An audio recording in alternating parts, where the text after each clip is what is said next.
Praise the Lord everyone. Bible reading in 6 months. Day 67, March 8, రెండవ భాగంగా నెహెమ్యా గ్రంథము 5వ అధ్యాయము. తమ సహోదరులైన యూదుల మీద జనులను వారి భార్యలను కఠినమైన ఫిర్యాదు చేసిరి. ఏదనగా, కొందరు మేమును మా కుమారులను మా కుమార్తెలను అనేకులము, అందుచేత మేము తిని బ్రతుకుటకు ధాన్యము మీ యొద్ద తీసుకొందుమనిరి. మరికొందరు, క్షామమున్నందున మా భూములను ద్రాక్ష తోటలను మా ఇండ్లను కుదువపెట్టితిమి కనుక మీ వద్ద ధాన్యము తీసుకొందుమనిరి. మరికొందరు, రాజుగారికి పన్ను చెల్లించుటకై మా భూముల మీదను మా ద్రాక్ష తోటల మీదను మేము అప్పు చేసితిమి. మా ప్రాణము మా సహోదరుల ప్రాణము వంటిది కాదా? మా పిల్లలు వారి పిల్లలను పోలిన వారు కారా? మా కుమారులను మా కుమార్తెలను దాసులు అగుటకై అప్పగింపవలసి వచ్చెను. ఇప్పటికీ మా కుమార్తెలలో కొందరు దాసత్వంలో ఉన్నారు. మా భూములను మా ద్రాక్ష తోటలను అన్యుల వశమునుండగా వారిని విడిపించుటకు మా శక్తి చాలకున్నదని చెప్పగా, వారి ఫిర్యాదును ఈ మాటలు నేను వినినప్పుడు మిగుల కోపపడితిని. అంతటా నాలో నేనే యోచన చేసి ప్రధానులను అధికారులను గద్దించి, మీరు మీ సహోదరుల యొద్ద వడ్డీ పుచ్చుకొనుచున్నారని చెప్పి వారిని ఆటంకపరచుటకై మహాసమాజమును సమకూర్చి, అన్యులకు అమ్మబడిన మా సహోదరులైన యూదులను మా శక్తి కొలది మేము విడిపించితిమి. మీరు మీ సహోదరులను అమ్ముదురా? వారు మనకు అమ్మబడవచ్చునా అని వారితో చెప్పగా, వారు ఏమీ చెప్పలేక ఊరుకుండిరి. మరియు నేను, మీరు చేయున్నది మంచిది కాదు. మన శత్రువులైన అన్యుల నిందను బట్టి మన దేవునికి భయపడి మీరు ప్రవర్తింపకూడదా? నేనును నా బంధువులను నా దాసులను కూడా అలాగుననే వారికి సొమ్మును ధాన్యమును అప్పుగా ఇచ్చితిమి. ఆ అప్పు పుచ్చుకొనకుందుము. ఈ దినములలోనే వారి యొద్ద మీరు అపహరించిన భూములను ద్రాక్ష తోటలను ఒలివ తోటలను వారి ఇండ్లను వారికి అప్పుగా ఇచ్చిన సొమ్ములోను ధాన్యంలోను ద్రాక్షారసంలోను నూనెలోను 100వ భాగమును వారికి మరలా అప్పగించుడని నేను మిమ్మల్ని బతిమాలుచున్నాను అంటిని.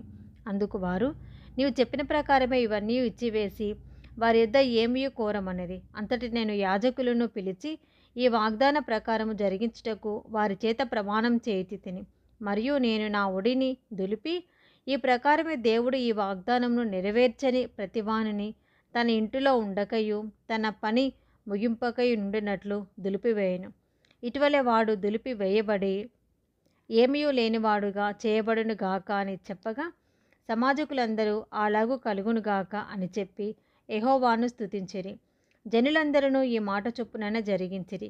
మరియు నేను యూదా దేశములో వారికి అధికారిగా నిర్ణయింపబడిన కాలము మొదలుకొని, అనగా అర్తహషస్త రాజు ఏలుబడియందు 20వ సంవత్సరము మొదలుకొని 32వ సంవత్సరము వరకు 12 సంవత్సరములు అధికారికి రావలసిన సొమ్మును నేను కానీ నా బంధువులు కానీ తీసుకొనలేదు. అయితే నాకు ముందుగా నుండిన అధికారులు జనుల యొద్ద నుండి ఆహారమును ద్రాక్షారసమును 40 తులముల వెండిని తీసుకొనుచూ వచ్చిరి. వారి పనివారు సహా జనుల మీద భారము మోపుచూ వచ్చిరి. అయితే దేవుని భయం చేత నేను అలాగున చేయలేదు. ఇదియు కాక నేను ఈ గోడ పని చేయగా నా పనివారును ఆ పని చేయుచూ వచ్చిరి. భూమి సంపాదించుకొనిన వారము కాము. నా భోజనపు బల్ల యొద్ద నా చుట్టూనున్న అన్యజనుల నుండి వచ్చిన వారు కాక యూదులను అధికారులు 150 మంది కూర్చుని ఉండిరి. నా నిమిత్తము ప్రతిదినము ఒక ఎద్దును శ్రేష్టమైన 6 గొర్రెలను సిద్ధం చేయబడెను. ఇవియు కాక కోళ్లను 10 రోజులకు ఒక మారు నానా విధములైన ద్రాక్షారసములను సిద్ధం చేసితిమి. ఈ ప్రకారముగా చేసినను ఈ జనుల దాసత్వము బహు కఠినముగా ఉండినందున అధికారికి రావాల్సిన సొమ్మును నేను అపేక్షింపలేదు. నా దేవా, ఈ జనులకు నేను చేసిన సకలమైన ఉపకారములను బట్టి నాకు మేలు కలిగినట్లుగా నన్ను దృష్టించుము.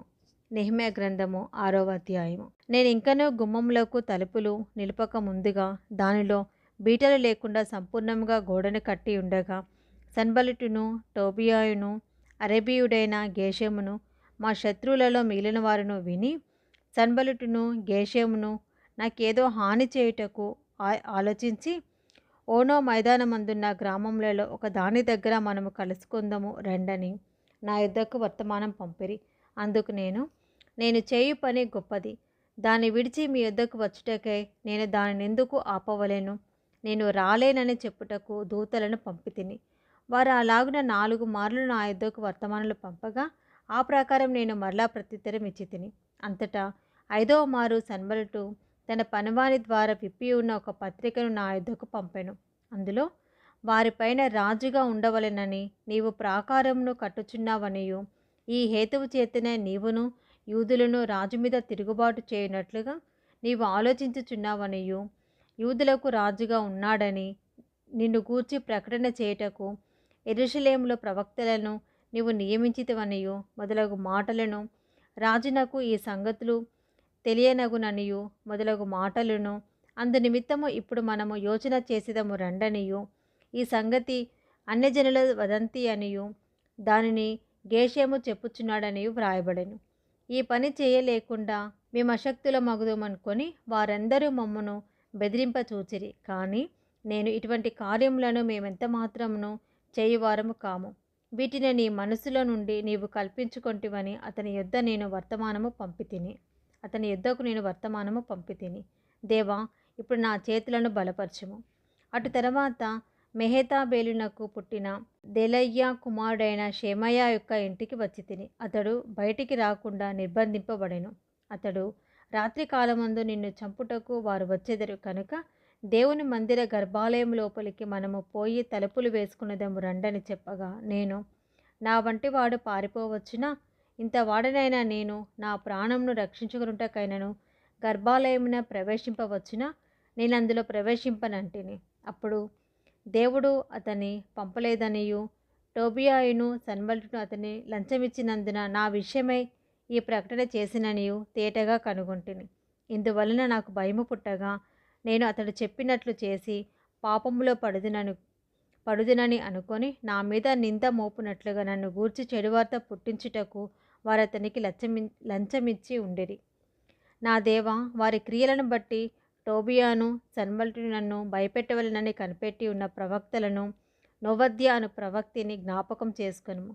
ఈ ప్రకారముగా ఎలూలు మాసము 25వ దినమందు అనగా 52 దినములకు ప్రాకారమును కట్టుట సమాప్తమైను. అయితే మా శత్రువులు ఈ సంగతి వినినప్పుడు, మా చుట్టూ నుండు అన్యజనులందరూ జరిగిన పని చూచినప్పుడు వారు బహుగా ఆశ్చర్యపడిరి. ఏలయనగా ఈ పని మా దేవుని వలన జరిగినది వారు తెలుసుకొనిరి. ఆ దినములలో యూదుల ప్రధానులను టోబియా యుద్ధకు మాటిమాటికి పత్రికలు పంపుచూ వచ్చిరి. అతడును వారికి పత్రికలు పంపుచుండెను. అతడు ఆరాహు కుమారుడైన షెకన్యాకు అల్లుడు. ఇదియు కాక యోహానాను అను తన కుమారుడు బెరెక్యా కుమారుడైన మెషుల్లూము కుమార్తెను వివాహం చేసుకొని ఉండెను. కనుక యూదులలో అనేకులు అతని పక్షమున నుండెదమని ప్రమాణం చేసిరి. వారు నా ఎదుట అతని గుణాతిశయములను గూర్చి మాటలాడుచూ వచ్చిరి. నేను చెప్పిన మాటలు అతనికి తెలియచేసిరి. నన్ను భయపెట్టుటకే టోబియా పత్రికలు పంపెను. ఇది 2వ భాగం అండి. Praise the lord.